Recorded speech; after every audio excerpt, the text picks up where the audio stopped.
Not each individual likes pro-grain porridge, and warriors within the Soviet Union regularly denied to eat it.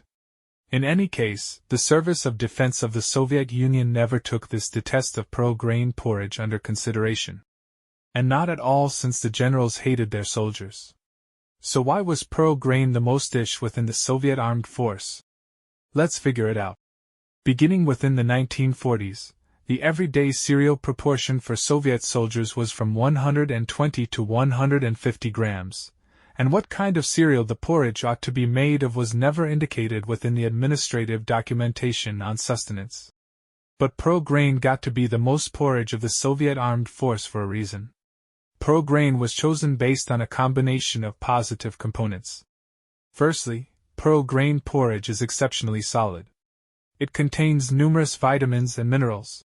Furthermore, it is very filling, competent of fulfilling the starvation of a grown-up man, with a generally little weight.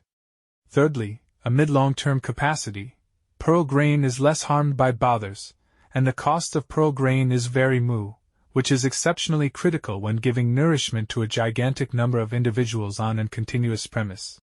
Another highlight of pro-barley porridge is that it keeps up a person's feeling of satiety for very a long time.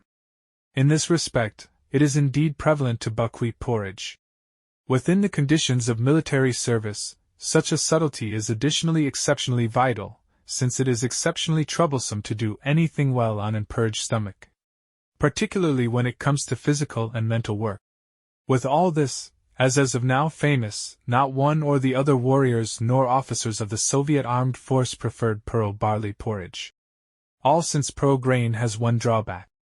In arrange for the porridge to be truly delicious, it ought to be cooked accurately. In specific, sometime recently cooking, the bunch ought to be drenched in water for 5 to 6 hours. This progresses its taste, the grains gotten to be versatile.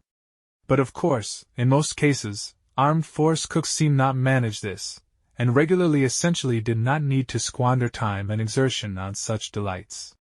Within the Soviet armed force, undercooked pro-grain porridge was called shrapnel or shot, as well as kurzy or jolts. Numerous officers basically gave such pro-grain to youthful servicemen who eaten everything in locate. And what do you think of pro-grain porridge? Do you like it? Please like and subscribe. There will be many more interesting videos.